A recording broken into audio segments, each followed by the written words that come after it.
let's talk about logical fallacies for a minute. We're not going to cover all of them. We're only going to cover a few. There are plenty more that go over. If you want, you can dig into them in eLearn. I've got a PowerPoint that lays out a whole bunch of them. There's even more available out there. All you got to do is Google logical fallacies. But what is a logical fallacy? It's something that actually weakens your argument. Instead of being able to be strong and saying this is what's going on and this is why you should believe me and this is why we should go with this, these are these things that are like, it doesn't make any sense, and therefore you don't have any strength behind your argumentation.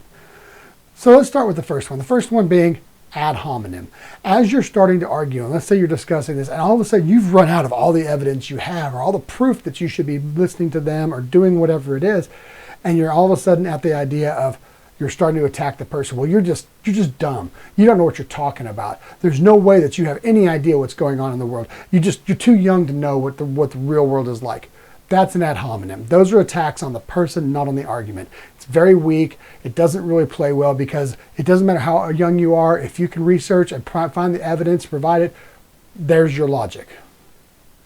The next one being ad populum. This is the whole knowledge, or the whole idea, that what's going on is because it's popular, therefore it must be right. Everybody believed the world was flat, therefore it must be flat.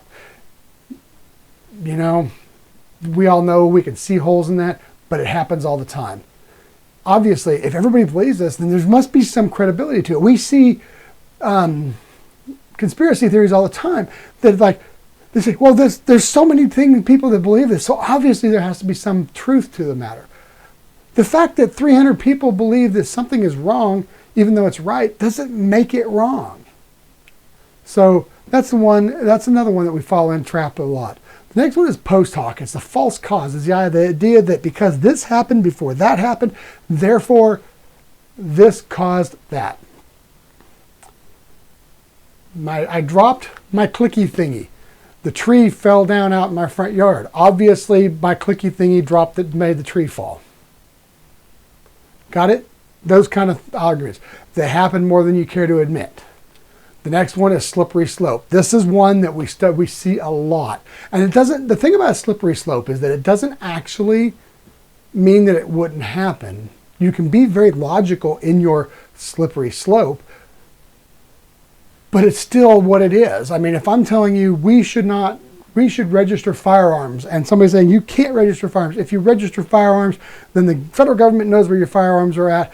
And then when they pass the law that's going to limit guns, they're going to come knocking on your door, and they know where you're at, and they're going to take your guns, and this is what's going to happen. And then all anarchy is going to break loose, and only the criminals will have guns, and they'll be running around shooting everybody, and it'll be like the Wild West out there, and all this is going to. You get the idea of a slippery slope. It all just kind of snowballs. It doesn't provide a good, strong argument. And last but not least is a false dichotomy. That's the last one we're going to talk about today. False dichotomy is the idea that it is either this or that. Either you eat the ice cream or you eat the cake. Why can't I have both? It's that you can't have your cake and eat it too thing? No. We see this quite often, unfortunately, like the Democrats and the Republicans, for example. It's the Democrat side of the argument. It's the Republican side of the argument. You know what? There is a lot of middle ground in there if y'all would just step off your high horses and realize that the U.S. needs work, not politics. So that's that false dichotomy. It's either this or this. No, there's a whole lot of other options. You just don't choose to show them. So that is kind of like the idea is like either you do this or we're going to die.